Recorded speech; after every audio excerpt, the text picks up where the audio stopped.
melakukan studi ke Indo di Flores. Flores ini adalah konsumsi daging anjing yang juga besar di bawah Papua dan Manado, tapi di sana juga besar. Dan kegiatan mereka, kebiasaan mereka, kita bilang kebiasaan aja ya, karena tradisi, karena ada yang enggak juga. Kebiasaan mereka makan daging anjing ini, kenapa kita sorot Flores? Karena banyak sekali teman-teman kita dari Flores yang pindah ke Jakarta, pindah ke Jawa, dan membawa kebiasaan itu, sehingga menjadi sebuah legitimasi bahwa ini adalah budaya. Nah, temuan kita cukup bertolak belakang ya. Kebanyakan kita teman-teman aktivis ini kan subjektif ya dalam saya sayang anjing, maka semua hal yang menzolimi anjing harus saya lawan. Itu militansi yang cukup keren kalau menurut saya, dan itu harus dipelihara. Tapi kita juga harus menambah wawasan kita ya. Artinya biar kita nggak salah langkah.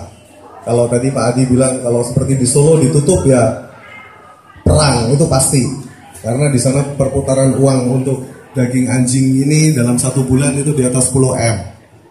Perputaran uangnya di atas 10 M, jumlah anjingnya itu 12.000 ekor per bulan.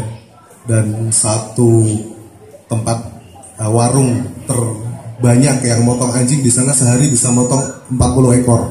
Padahal yang terdaftar ketika Pak Jokowi jadi wali kota di sana ada 130 warung. Jadi fakta ini teman-teman juga harus lihat gitu loh. Kita boleh jangan makan daging anjing, boleh, itu hak yang dijamin konstitusi. Tapi kita juga punya misi yang tak kalah penting, namanya edukasi. Edukasi ini penting sekali karena supaya ketika kita melangkah kita tahu kita mau ngapain ya. Apa tetap akan melarang orang dengan misalnya memberikan, kalau dari Bu Yasinta tadi saya juga baru ada update tadi, ada 40% korban rabies di Vietnam. Ini menarik sekali, kita bisa gencarkan hal ini. Tapi yang paling penting seperti contoh yang di Flores tadi. Jadi di sana masalah makan anjing itu bukan karena tidak suka anjing, bukan. Di sana mereka kebanyakan pelihara anjing. Tapi mungkin ada teman-teman yang pernah ke sana ya, di Flores yang di gunung-gunung. Jangankan makan daging, makan tempe tahu aja susah di sana. Bahkan di sana adalah daerah yang miskin, kurang gizi, busung lapar masih terjadi di sana, dan satu-satunya yang bisa dikonsumsi ya anjing untuk memenuhi kebutuhan protein. Dan ini miris sekali. Artinya ketika kita datang ke sana dengan semangat yang membara, itu harus hapuskan ini. Tapi ketika ke sana kita memang nggak bisa berkata apapun kecuali melihat kenyataan yang ada, dan akhirnya berpikir bahwa mau nggak mau kita harus menggandeng pemerintah. Anda nggak mungkin bisa berhasil campaign stop makan daging anjing di satu daerah yang adanya yang bisa dimakan cuma anjing gitu loh. Artinya ketika nggak makan anjing ya mereka bisa saja mati. Mereka sangat kesusahan hidupnya. Nah ini satu contoh yang mana sering kita bilang budaya dan lain-lain, tapi ada kisah seperti itu. Terus Solo ini konsumsi daging anjing terbesar di Indonesia nomor 3. Mau kita ngomong dari ini nggak ada hubungannya sama agama, ras, golongan apapun, nggak. Orang Solo 90% pasti pernah makan daging anjing. Karena di sana udah seperti ya, saya punya banyak sekali video investigasi di sana dari proses penerimaan anjingnya. Jadi mereka terima anjing di luar Solo ya, dari Jawa Barat paling banyak, dari Bintut, Cirebon, Tasikmalaya tuh banyak sekali anjing dari sana. Hampir 80% dari Jawa Barat semua. Itu PR pertama. Artinya ini ada sesuatu yang bekerja di sini yang bisa kita stop tanpa kita harus utak-atik di Solo gitu.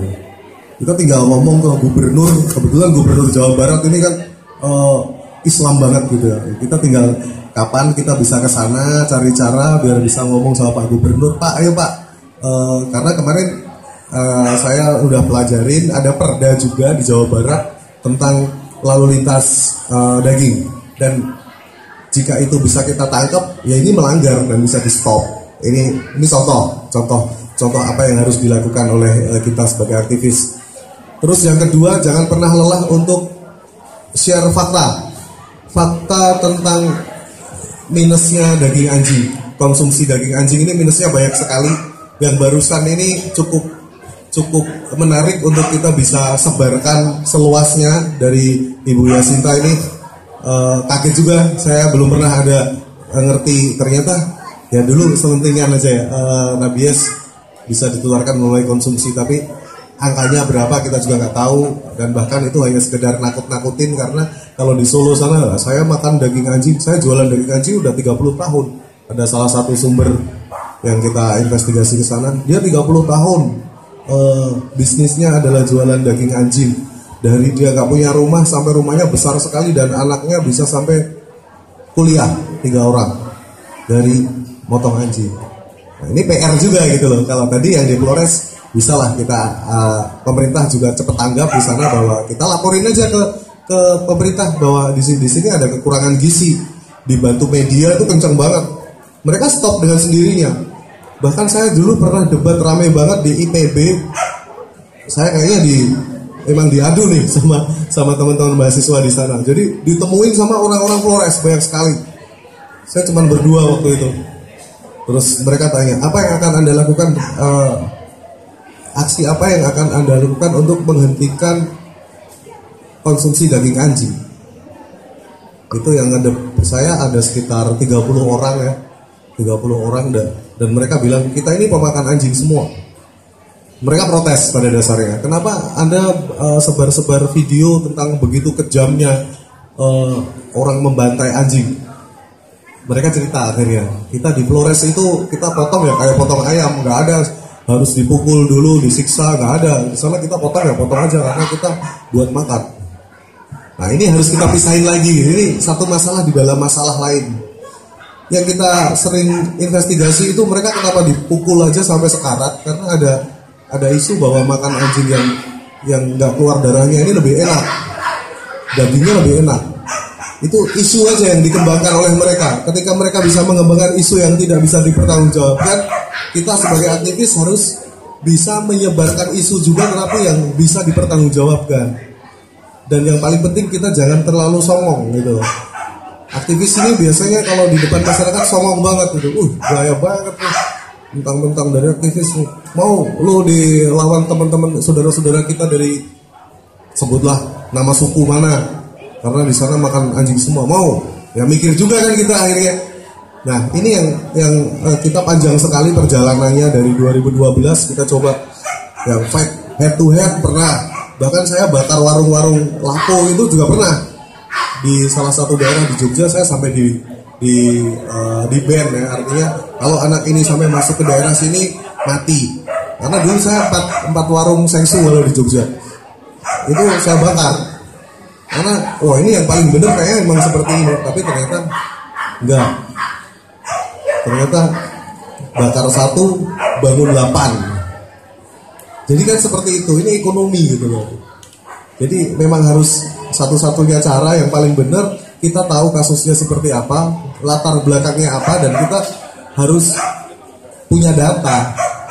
Kelemahan kita kadang itu, kalau ada teman-teman kita yang tertarik untuk beraktivitas bareng, kita langsung, pokoknya nanti kamu teriak-teriak di paling depan, anti makan daging anjing.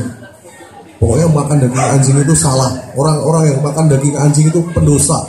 Nah mindset kita kadang kayak gitu. Padahal ya saya maklum itu, karena kita dekat sama anjing itu, kalau buat kita sudah kayak saudara sendiri. Tiap hari kita bersosialisasi dengan anjing. Kalau kita capek juga kita curhatnya sama anjing. Kalau kita jalan-jalan sama anjing. Jadi ada emosi yang ikut-ikutan di situ gitu. Jadi memang paling benar memang kita harus menyatukan langkah. Aparat juga selalu siap. Saya kemarin terus terang hari Sabtu kemarin Pak Adi terganggu banget ya. Sabtu, Minggu, Senin ya Pak. Saya repotin terus. Ini ada teman yang kesana Pak. Ini gimana Pak? Ke markas di sini ini harus ke polsek dulu, akhirnya polsek yang ikut membantu gitu loh. Jadi banyak hal yang sebenarnya bisa kita lakukan asal kita tenang dan ngerti ini mesti bagaimana sih. Jadi emosinya emang harus ada direm untuk hal-hal seperti ini supaya kita bisa taktis.